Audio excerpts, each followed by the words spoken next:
Did you hear that story in the 9 o'clock news from Fox? It says Canadian rocker Brian Adams is not going to be playing any more concerts in Mississippi because Mississippi is mean.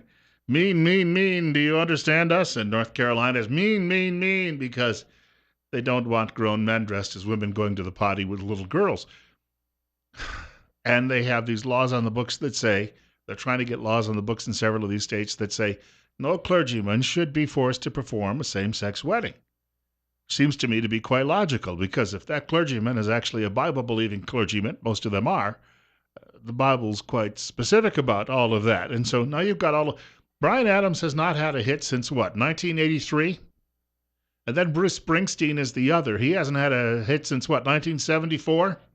I know I'm exaggerating a bit. He had a string of hits through the middle of the 1980s. And a friend of mine once joked at the time he's bigger than Elvis.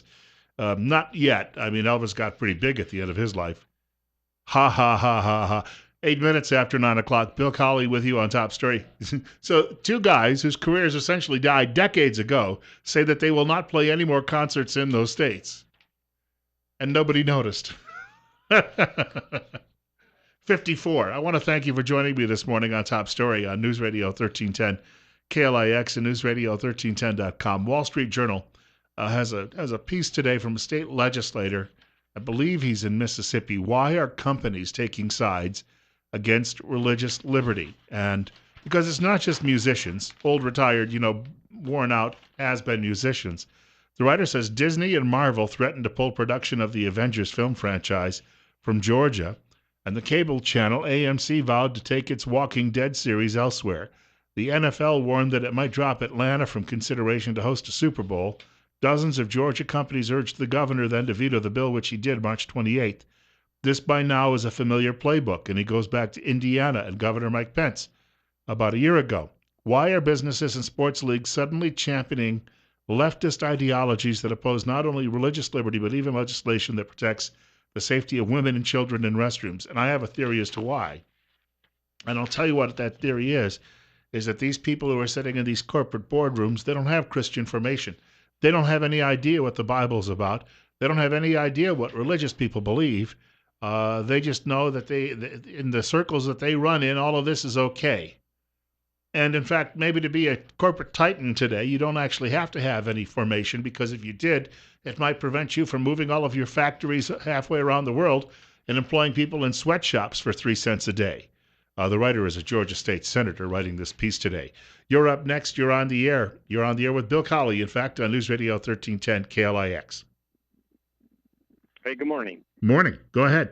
Hey, may I ask a question? Just if you would explain it a little slower, then maybe I might be able to get it. Oh. You explain the difference on what is happening with Trump and Cruz. And Hillary. Maybe a little later in the program, but right now I want to stick to this one particular topic. You're up next, but to explain it slower, they are running for president. You're up next. You're on the air with Bill Colley on Top Story. Well, Bill, I'm going to start with a question, too. What civil liberties are being denied? So do we need to start putting a picture on the bathroom wall with actual genitalia and what's between your legs, so that it's not what's in your mind, it's what's between your legs where you need to go? Because we're not denying anybody the right to go to a bathroom. We just want people to go to the bathroom with the equipment they have. Yes. Well, but you've got this guy, I saw the story last week, he's out of England, who decided he was a woman. Now he's decided he's a dragon, and he's had his body all redesigned with scarification and tattoos, and had his nose and ears clipped off. And I mean, so do they have to have a separate dragon bathroom, or can the dragons use any bathroom that they identify that day? You got the woman in Norway who thinks she's a cat. At what point do we just stand back and say, all right, enough with this foolishness? You circus freaks, go off and pee in the woods. Well, maybe we should just open the doors on the insane asylum, and the guys that think they're Superman, let them jump off a building. You've implied that they're insane. You'll hurt their feelings. Isn't that the same thing, though? I mean, come on. We're giving up to delusions. Yes. and then we're supposed to say that we're denying them rights, but let's take away the rights from the innocent girl that has been brought up right, and then she's got to see somebody zipping up their junk.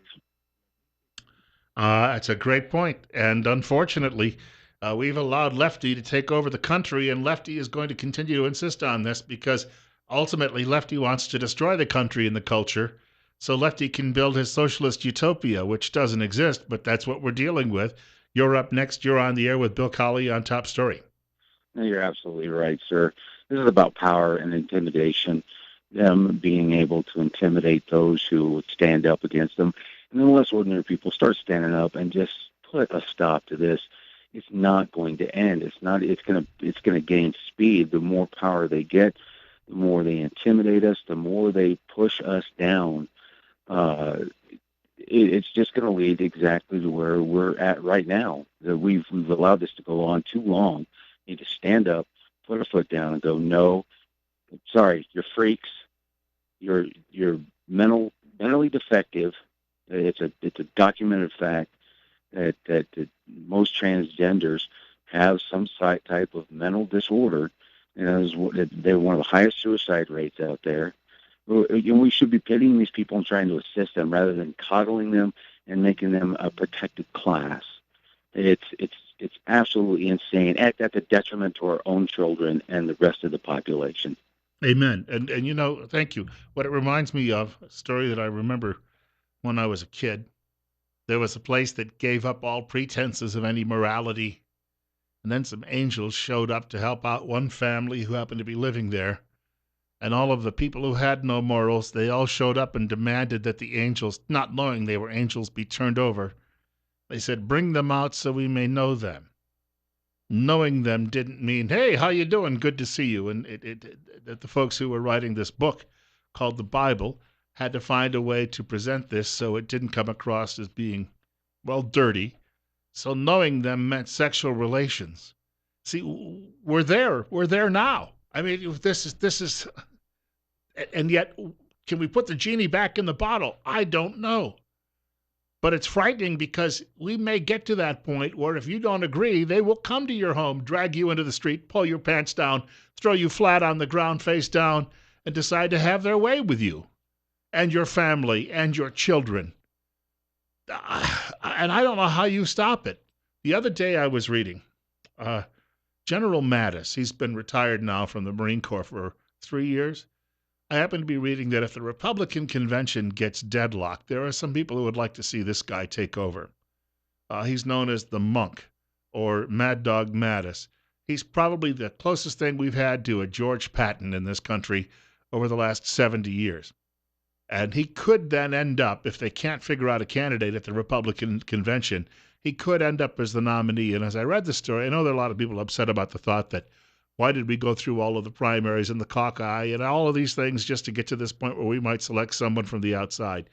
But, from what I know of that man and his background, maybe that's the kick-butt type of person we need to come in and put this country back together. Because, frankly, folks, right now the lunatics are running the asylum.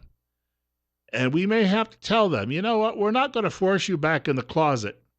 But it might be a much safer place for everyone for a short while until we get all of this straightened out. And then, as the previous caller said, then we can get you the help that you need. 9:15, Bill Colley with you on Top Story on News Radio 1310, KLIX and newsradio1310.com. This is from the same writer in the Wall Street Journal today that I mentioned at the top of the hour. Corporations, the writer says, should focus on creating jobs and serving their customers instead of threatening states with economic retribution. And holy smoke, here's the thing. They go after all of these states while they're doing business in communist China and Saudi Arabia and all of these countries where people who would, if somebody in China shows up and says to the local member of the Politburo, I'm a dragon, ha ha. Yeah, they'll put you in the parade all right after they finish stuffing you. The taxidermist will take care of that. They have a lot of dragons in their parades, as you know. And if you do that in Saudi Arabia, the Wahhabi police will grab you, carry you up to the top of a tall building and say, enjoy your flight down. You're up, and yet these same companies think it's okay to do business with those people. You're on the air on KLIX. Well, it's really come down to the point where Christians have been so propagandized, I guess, that we've got to be tolerant of all of these deviant lifestyles, bringing in cultures through the refugees and migrants, that we have to be uh, good to those people, even though they want to destroy our culture. But the bottom line is the Christians have been neutralized, and they're not out there getting organized to really um, put a stand against this stuff. And obviously, this is bringing down, destroying our country. This is part of the communist agenda, is to destroy the culture. And when you have anybody can go into anybody's bathroom at any time, I mean, that is destroying the culture. And just look at the music and the things that are out there now. It's just absolutely filth. And so this is the culture. But the Christians, the old saying is too, unfortunately, many of the pulpits, instead of flaming righteousness now, it's all about tolerance and about being good to our neighbors and so forth. But can we be good to the people that are trying to destroy our culture and our way of life and even perhaps kill us? This is ridiculous. And so the old saying is, Christians don't become communists, but communists do become ministers. And that has happened through the seminaries and so forth. So Yeah. Christians, stand up. Hey, thank you much for the telephone call. And you wonder, you've got people who come here from other cultures and other countries. No wonder a lot of these young Islamic people get so ticked off at us when they look around and they see this poisoning their own families. Can you blame them? I mean, at some point, if they say that this is a sick, twisted culture, because it is. Got about a minute before our next break. Hey, I want to remind you, you have until midnight, April 24th, to nominate your favorite teachers and tell us why you believe your teacher deserves to be recognized as our Teacher of the Year. The winning teacher will be awarded a computer, and we will give their school a $500 cash donation. Brought to you by Wendell Tire Factory. Always the right tire, always the right price. Trust what you love to Wendell Tire Factory. You can find out more details by checking out any of our websites at our Town Square Media family here. That would include our own, newsradio1310.com. And newsradio1310.com is also a great way to hear us if you're out of town and you'd like to stay in touch with what's going on here at home. Just click on the Listen Live function. That means you can hear us anywhere all over the world. Bill Colley with you this morning on Top Story on News Radio 1310, KLIX, and newsradio1310.com. A caller asked a quick question about the Republican primaries and the Colorado situation. I promise you, I will get to that. We've got about 40 minutes left. We'll see if we can't touch on that sometime in the next few minutes.